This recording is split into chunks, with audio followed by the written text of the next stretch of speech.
अस्सलाम वालेकुम। 6 क्लास हम साइंस का चैप्टर पढ़ रहे हैं the living things and the environment, जिसमें हमने इन्वायरमेंट को डिस्कस किया, उसकी डेफिनेशन को कि इन्वायरमेंट क्या होता है।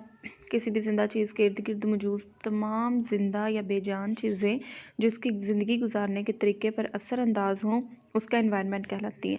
फिर हमने इन्वायरमेंट के 2 टाइप्स पढ़ी, बायोटिक यानी ज़िंदा चीज़ों पर मुश्तमिल इन्वायरमेंट, लिविंग इन्वायरमेंट, और दूसरा पढ़ा एबायोटिक या नॉन लिविंग या फिज़िकल इन्वायरमेंट जिसको हम कह सकते हैं।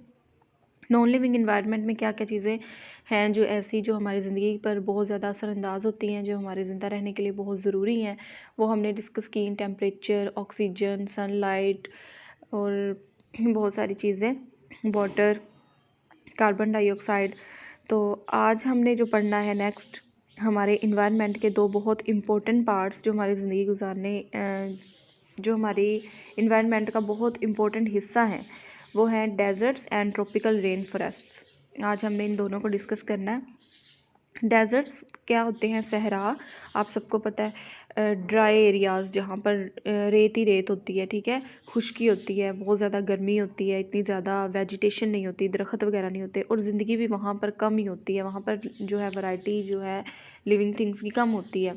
जबकि rain forests, tropical rain forest ऐसे इलाके हैं जहाँ पर टेम्परेचर भी सही होता है, ये नहीं कि वहाँ पर टेम्परेचर बहुत कम होता है। ज़िंदगी गुजारने के लिए हमने पीछे पढ़ा है टेम्परेचर और सनलाइट, ये भी मतलब बहुत ज़्यादा ज़रूरी हैं। तो ऐसे इलाकों में टेम्परेचर, सनलाइट भी अच्छी खासी होती है। और ये रेन फॉरेस्ट्स इनको इसलिए कहते हैं, यहाँ पर रेन भी बहुत होती है, वेजिटेशन भी बहुत होती है। जितनी ज़्यादा रेनफॉल होगा उतनी ज़्यादा वहाँ पे प्लांट्स अच्छे से ग्रो करेंगे। तो ये आइडियल इलाके होते हैं ट्रॉपिकल रेन फॉरेस्ट जो होते हैं। तो इन दोनों में, डेजर्ट्स और ट्रॉपिकल रेन फॉरेस्ट में कुछ डिफरेंसेस हमने पढ़ने हैं, इनको आपने याद नहीं करना, समझना है बस। तो परेशान नहीं होना कि इतना ज़्यादा आज हमने पढ़ लिया है, लेकिन कुछ बातें जो हैं वो समझने वाली हैं इसके अंदर आज वाले टॉपिक में, जिनको आपने ध्यान से समझना है। पहले डेजर्ट्स और ट्रॉपिकल रेन फॉरेस्ट्स के कुछ डिफरेंसेस हम डिस्कस कर लेते हैं। डेजर्ट्स में लो रेनफॉल होता है, यानी बारिशें कम होती हैं, less than 25 centimetre a year, यानी एक साल में 25 सेंटीमीटर से भी कम होती हैं डेजर्ट्स में बारिशें। ट्रॉपिकल रेन फॉरेस्ट में क्या होता है? हाई रेनफॉल, बारिशें ज़्यादा होती हैं, रेनफॉल बारिश है, समटाइम्स बाज़ औक़ात as much as 200 to 800 centimetre a year, एक साल में 200 से 800 से ज़्यादा बारिशें हो जाती हैं, ठीक है। फिर क्या होता है जी? डेजर्ट्स में टेम्परेचर में भी very high during day but very cold eight night. जो टेम्परेचर है सहरा में दिन के वक्त बहुत ज़्यादा हो सकता है और रात के वक्त बहुत कम हो सकता है, यानी रात के वक्त उतनी ही शदीद सर्दी होती है सहराओं में जितनी दिन के वक्त शदीद गर्मी होती है, ठीक है। High temperatures all the time. Tropical rain forest में क्या होता है कि टेम्परेचर हाई ही रहता है, दिन के वक्त भी रात के वक्त भी थोड़ा सा फ़र्क पड़ेगा, लेकिन इतना ज़्यादा नहीं पड़ेगा कि दिन के वक्त जितनी गर्मी पड़ रही है रात के वक्त उतनी शदीद सर्दी हो जाए। फिर थर्ड डिफरेंस है प्लांट्स। पौधे जो हैं सहरा में आर मेनली शॉर्ट लिव्ड, यानी कि वो कम अरसा के लिए रहते हैं, ज़िंदा रहते हैं। Animals which survive as seeds, जो बीजों की शक्ल में रहते हैं ड्यूरिंग ड्राई पीरियड्स, यानी जब वो खुश्क साली का उन्हें सामना करना पड़ता है, उन्हें पानी नहीं मिल रहा होता अच्छे से, तो वो बीजों की शक्ल में ज़्यादा अरसे के लिए रहते हैं। जब उन्हें पानी वगैरह दस्तयाब होता है तो वो उनसे जो है वो प्लांट बनते हैं, ठीक है। And plants which can store water, और ऐसे पौधे सहराओं में पाए जाते हैं जो ज़्यादा से ज़्यादा पानी को अपने अंदर स्टोर रख सकते हैं, ठीक है, ज़्यादा अरसे के लिए, कि अगर एक भी दफ़ा बारिश हो जाए तो वो काफ़ी अरसा मतलब कि गुजार सकते हैं बग़ैर बारिश के। Large number of plants of all kinds, हर तरह के पौधों की बहुत बड़ी तादाद पाई जाती है ट्रॉपिकल रेन फॉरेस्ट में। इंक्लूडिंग यहाँ पर उसमें शामिल है मोर दैन ज़्यादा 10,000 डिफरेंट काइंड्स ऑफ ट्रीज़, 10,000 से ज़्यादा किस्म के मुख्तलिफ जो हैं वो दरख्त पाए जाते हैं। एज़ वेल एज़ श्रब्स, इसी तरह से झाड़ियाँ, and climbers and ferns and other small plants, ये छोटी छोटी झाड़ियों की किस्में हैं, यानी यहाँ पर हर किस्म के पौधे पाए जाते हैं ट्रॉपिकल रेन फॉरेस्ट में। नेक्स्ट है फ्यू एनिमल्स, कुछ जानवर, मेनली दोज, ज़्यादातर वो, which are active at night, जो रात के वक्त एक्टिव होते हैं, and which shelter in burrows or in the shade during the heat of the day.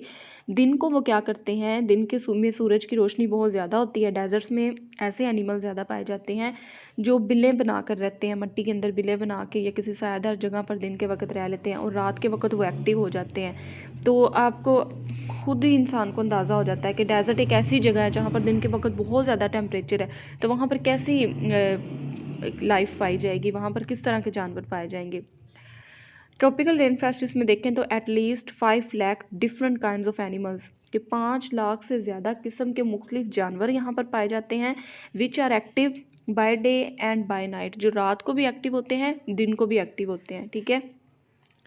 The cold blooded snakes and lizards, cold blooded का क्या मतलब होता है, ऐसे जानदार जो अपने बॉडी के टेम्परेचर को मेंटेन नहीं रख सकते, यानी माहौल का टेम्परेचर जब चेंज होता है ना, माहौल में गर्मी हो गई है तो उनके बॉडी का टेम्परेचर भी मतलब बढ़ जाता है, लेकिन अगर माहौल के अंदर उनका टेम्परेचर इन्वायरमेंट का कम हो जाता है तो उनकी बॉडी का टेम्परेचर भी कम हो जाता है, यानी वो अपनी बॉडी के टेम्परेचर को मेनटेन नहीं रख सकते। जैसे हम है ना इंसान, हमारे इन्वायरमेंट में सर्दी हो रही है, गर्मी हो रही है, लेकिन हमारी बॉडी का टेम्परेचर सेम रहता है, हम उसे मेनटेन रख सकते हैं, हम अपने बॉडी के अंदर ही हीट प्रोड्यूस कर रहे होते हैं जो हमें चाहिए होती है। ठीक है। लेकिन ये जो कोल्ड ब्लडेड एनिमल्स होते हैं ये ऐसा नहीं कर सकते।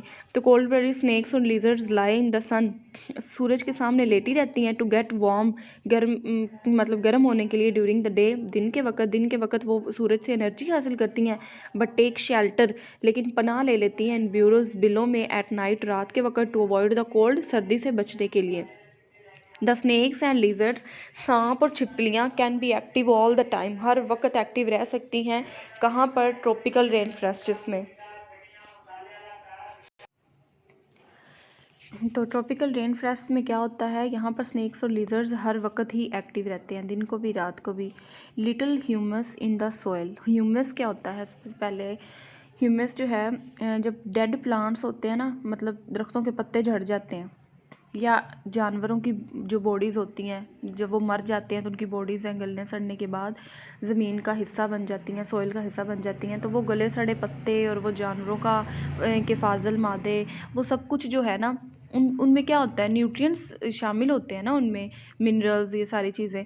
तो जब वो डेड पार्ट प्लांट्स का या एनिमल्स का सॉइल का हिस्सा बनता है ना, उसको हम ह्यूमस कहते हैं।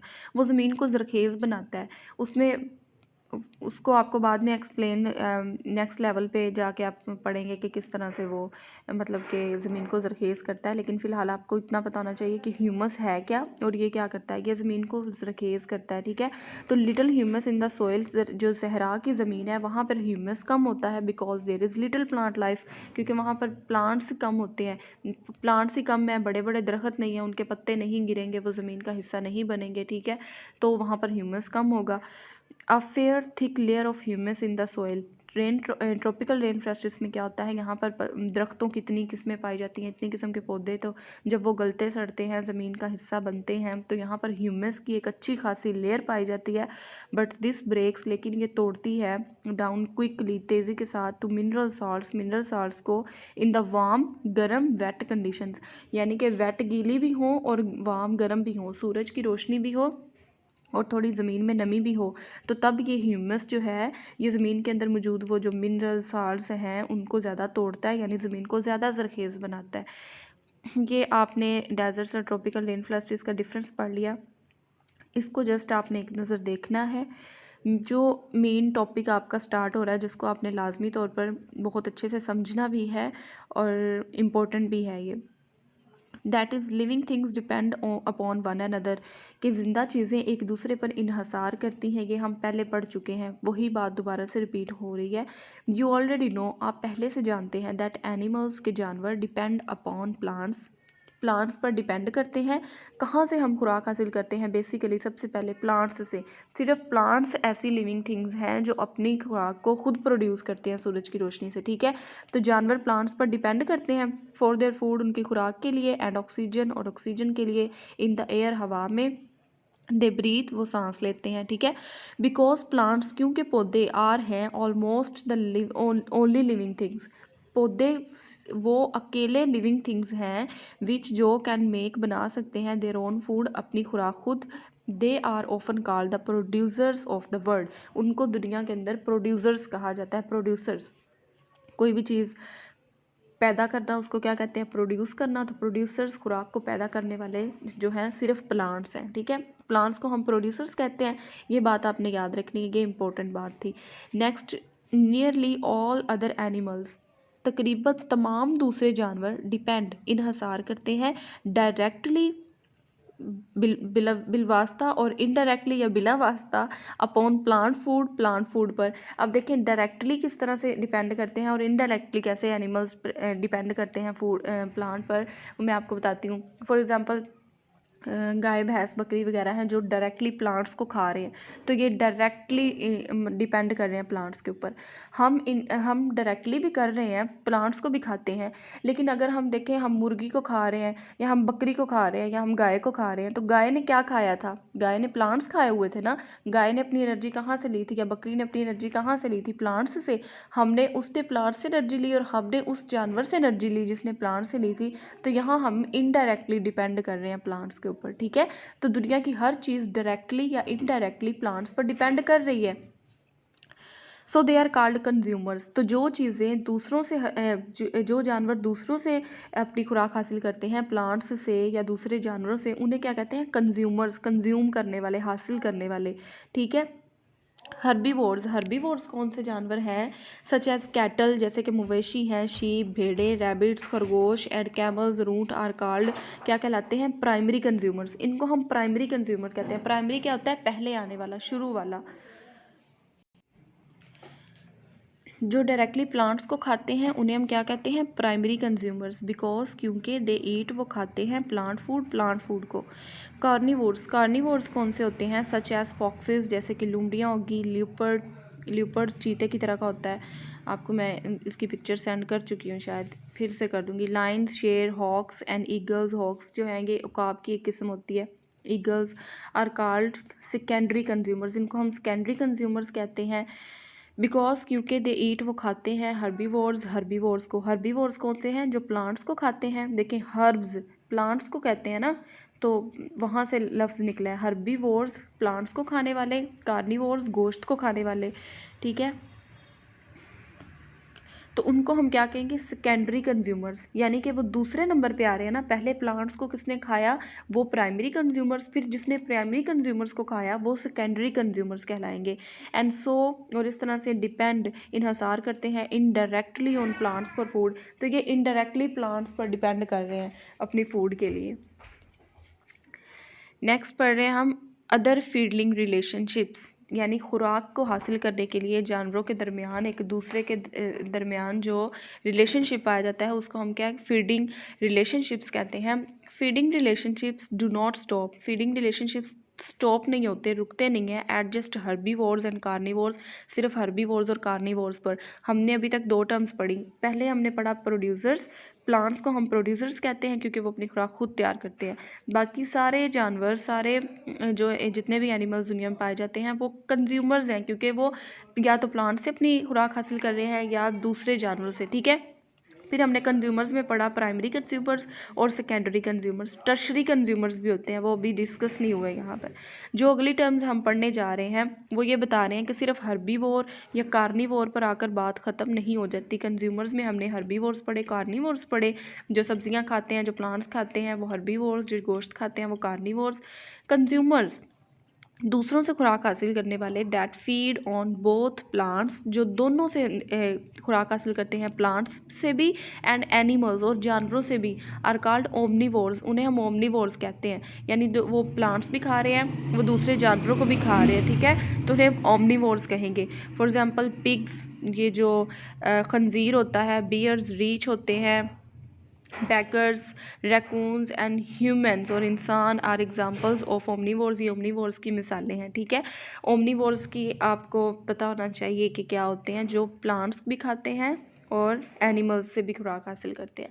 टेक्स्ट है scavengers. Scavengers are animals, scavengers ऐसे जानवर हैं दैट फीड, जो खुराक हासिल करते हैं, ऑन डेड एनिमल्स, मुर्दा जानवरों से, एंड वेस्ट ऑर्गेनिक मटेरियल्स, और जो जानवरों का फुजला होता है, वेस्ट मटेरियल होता है, उनसे खुराक हासिल करते हैं। यानी कि मतलब गंद खाते हैं ना, मुर्दा जानवरों को खा गए, और जानवरों का वो वेस्ट मटेरियल जो कि जिसे हम मतलब कि गंदगी का हिस्सा समझते हैं, उससे जो ऐसी चीज़ें खाने वाले जो जानवर होते हैं ना, उन्हें हम स्केवेंजर्स कहते हैं। मैं अभी आपको एग्जांपल बताऊंगी तो आपको समझ आ जाएगी। जैसे गिद्ध है, वल्चर है, मुर्दे खाती है, तो उसको एक बुरा जानवर समझा जाता है ना, तो ऐसे जानवर स्केवेंजर्स में आ जाते हैं। Organic materials of kind found on rubbish tips, rubbish यानी कि गंदी जगहों पर पाए जाते हैं, गंदी चीज़ों पर ये अपनी जो है खुराक इनकी से हासिल करते हैं, गंदी चीज़ों से। तो वल्चर्स जैसे गिद्ध है, आर है परहैप्स शायद द बेस्ट नॉन स्केवेंजर, सबसे बेहतरीन जो एग्जांपल है इसकी वो वल्चर है, गिद्ध है। बट लेकिन देयर आर मैनी अदर्स, बहुत सी और भी एग्जांपल्स हैं इसकी, इंक्लूडिंग जिसमें शामिल है रैट्स हैं, हियनस हैं, क्रोज है यानी कौवे हैं, सर्टन स्पीशीज़ ऑफ गुल, गुल जो है ये एक परिंदा है जिसको हम क्या कहते हैं, इसका उर्दू में नेम मैं आपको बताती हूँ, पिक्चर के साथ सेंड करती हूँ। काइट्स एंड समटाइम्स फॉक्सेस, और बाज़ औक़ात लोमड़ियाँ भी हैं जो वो ऐसी चीज़ों से, मुर्दा चीज़ें जानवरों की बॉडी से और उनके वेस्ट मटेरियल से खुराक हासिल कर रही होती हैं। वैन एनिमल्स, जब जानवर एंड प्लांट्स और पौधे डाई मर जाते हैं तो देयर बॉडीज़, उनके जो जिस्म है, डिके गलना सड़ना शुरू हो जाते हैं, एंड इवेंचुअली, और आखिरकार क्या होता है, आस्ता आस्ता डिसअपीयर, ख़त्म हो जाते हैं, इनटू द सॉइल, मट्टी के अंदर। मट्टी बन जाती है ना, हर चीज़ बाद में मट्टी का हिस्सा बन जाती है। द मेन डीकम्पोजर्स, अब बात आ रही है डीकम्पोजर्स की। अब देखिए स्केवेंजर्स में भी हमने पढ़ा कि ये मुर्दा जानवरों की से अपनी खुराक हासिल करते हैं। डिकम्पोजर से भी हम यही पढ़ते हैं कि ये मुर्दा जानवरों के जिस्म से अपनी खुराक हासिल करते हैं। लेकिन इनमें फ़र्क क्या है, स्केवेंजर्स जो है ना, जैसे गिद्ध है, वो जिस्म को छोटे टुकड़ों में तकसीम कर देती है, तोड़ देती है। लेकिन डीकम्पोजर्स क्या करते हैं, वो बिल्कुल बॉडी को डिकम्पोज करके उसके बॉडी के जो मटेरियल्स होते हैं ना, उनको हवा का हिस्सा बना देते हैं। ठीक है। द मेन डिकम्पोजर जो होते हैं विच ब्रेक अबाउट डिके, जो बिल्कुल डिके कर देते हैं, ख़त्म कर देते हैं, are certain bacteria and fungi. इस पे क्या चीज़ें शामिल है डिकम्पोजर्स में, बैक्टीरिया और fungi.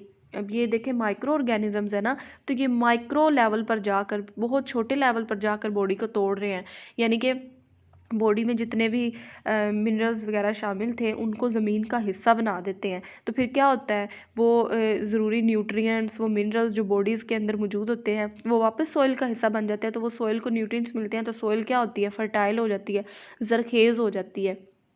About decay are certain bacteria and fungi. Scavengers help, मदद करते हैं, टू ब्रेक डाउन, तोड़ने में, डेड एनिमल्स, मुर्दा जानवरों को, इनटू स्मॉलर पीसेस, छोटे टुकड़ों में। स्केवेंजर्स क्या करते हैं, वो सिर्फ उनको छोटे टुकड़ों में तकसीम करते हैं। वाइल द सो कॉल्ड डेट्रीटिवर्स क्या करते हैं, सच एज द अर्थवर्म्स, जैसे कि अर्थवर्म्स हैं। अर्थवर्म आपने ये वर्म्स जो जितने भी हैं कीड़े टाइप होते हैं, वुड लाइस, लकड़ी की जोग के, ठीक है, would lyase, millipedes and slugs, ये सारे जो है इनवर्टिब्रेट्स में ब्रेक डाउन, तोड़ सकते हैं। डेड प्लांट मटेरियल्स, मुर्दा प्लांट्स के जो है मटेरियल। अब देखें दरख्त भी तो डेड हो जाते हैं ना, जब वो बढ़ना बंद कर देते हैं, जब वो ज़मीन से उखड़ जाते हैं, उनकी जड़ें जो हैं वो निकल जाती हैं मट्टी से, तो अब हम उन्हें डेड प्लांट्स कहेंगे जब उनकी ग्रोथ रुक गई है। तो उनको कौन तोड़ते हैं, डेट्रीटिवर्स। जैसे एनिमल्स की बॉडी को डिकम्पोज करते हैं डिकम्पोजर्स, वैसे ही प्लांट्स की बॉडी को डेट्रीटिवर्स तोड़ देते हैं। Dead plant material into smaller pieces, छोटे टुकड़ों में, इवेंचुअली, और फिर क्या होता है, द डेड मटेरियल, वो मुर्दा मादे, और द फीसिस क्या है, फुजला होता है जानवरों का, या और फीसिस और ड्रॉपिंग्स ऑफ द एनिमल्स, और वही एनिमल्स की ड्रॉपिंग्स जो अपनी बॉडी से वो इजाफी चीज़ें बाहर खारिज करते हैं, दैट एट इट, जो इसने खाई थी, बिकम्स, हिस्सा बन जाती हैं, फूड ऑफ बैक्टीरिया, बैक्टीरिया की खुराक का, एंड फंजाई, और फंजाई का। ड्यूरिंग द डिके के दौरान, डिके क्या यानी कि वो उसे बिल्कुल तोड़ रहा है, खुराक को बिल्कुल ख़त्म कर रहा है जानवरों की बॉडी को। ड्यूरिंग द डिके, उस दौरान क्या होता है, और डिकम्पोजिशन यानी टूटना फूटना उसके मुर्दा जानवर की बॉडी का प्रोसेस। इस डिकम्पोजिशन के प्रोसेस के दौरान क्या होता है, द वंस लिविंग मटेरियल, एक दफ़ा ज़िंदा रहने वाला मटेरियल इज़ ब्रोकन डाउन, तोड़ा जाता है, इनटू ह्यूमस, ह्यूमस में वो बॉडी जो पहले कभी ज़िंदा थी अब उसको तोड़ा जा रहा है और उससे क्या बनेगा, ह्यूमस, जो ज़मीन को फर्टाइल करेगा, ज़रखेज़ करेगा इन द सोयल, मट्टी के अंदर। This eventually forms mineral salts, तो फिर ये क्या बनाते हैं, मिनरल सॉल्ट्स बना देते हैं, which living plants can use, जिसे ज़िंदा पौधे इस्तेमाल करते हैं, to help make their food, अपनी खुराक बनाने में, एंड ग्रो, और उगते हैं अच्छे तरीके से। ये कुछ टर्म्स आज हमने पढ़ी थी, इनमें थोड़ी सी आपको कन्फ्यूजन हो सकती है, बहुत ज़्यादा नेम है, तो उसको आपने कंफ्यूज नहीं होना। मैं आपको इनकी डेफिनेशन सेंड करूँगी लिखी हुई, आपने जस्ट उनको याद करना है और समझना है बस इस बात को कि प्लांट्स प्रोड्यूसर्स हैं, तो उन्हें क्यों कहा जाता है प्रोड्यूसर्स, सिर्फ वो प्लांट्स ऐसे लिविंग थिंग्स हैं जो अपनी खुराक खुद तैयार कर सकते हैं। फिर आपने कंज्यूमर्स को माइंड में रखना है कि दूसरों से खुराक हासिल करने वाले जानदारों को हम कंज्यूमर्स कहते हैं। फिर आगे कंज्यूमर्स की टाइप्स हमने पढ़ी, प्राइमरी कंज्यूमर्स कौन से हैं, सेकेंडरी कौन से हैं। प्राइमरी वो जो प्लांट्स को खाते हैं, तो प्राइमरी को हम हर्बीवोर्स भी कहते हैं, यानी प्लांट्स खाने वाले। और सेकेंडरी कंज्यूमर्स जो उन एनिमल्स को खाते हैं जिन्होंने प्लांट्स खाए थे, तो उन्हें हम क्या कहते हैं, कार्निवोर्स भी कह सकते हैं, क्योंकि वो गोश्त खा रहे हैं। और थर्ड टर्म हमने पढ़ी ओमनीवोर्स, जो गोश्त भी खाते हैं और जो प्लांट्स भी खाते हैं, ठीक है। और इनकी दो दो एग्जांपल्स कब कब आपको याद होनी चाहिए, ओमनीवोर्स की, हर्बीवोर्स की और कार्निवोर्स की। फिर हमने स्कैवेंजर्स पढ़े, ऐसे जानवर जो मुर्दा जानवरों को खाते हैं, ठीक है। फॉर एग्ज़ाम्पल वल्चर हो गया, रैट हो गए, और भी इसकी एग्जांपल्स हैं। और उसके बाद हमने डिकम्पोजर्स पढ़े, डिकम्पोजर्स में बैक्टीरिया और फंजाई आ जाते हैं। ये बिल्कुल जो है बॉडी को डिकम्पोज कर देते हैं, हवा का या ज़मीन का, सोइल का हिस्सा बना देते हैं, ठीक है। उसकी बॉडी में से जो फिर जो मिनरल सॉल्ट्स वगैरह निकलते हैं डेड बॉडीज से, वो ह्यूमस होता है, वो ज़मीन को फर्टाइल करता है, और ज़मीन के अंदर जब वो ह्यूमस शामिल हो जाता है तो उससे पौधे को फ़ायदा होता है, पौधे वहाँ से मिनरल सॉल्ट्स लेते हैं और अपनी फूड बनाने में उनको हेल्प मिलती है, ठीक है।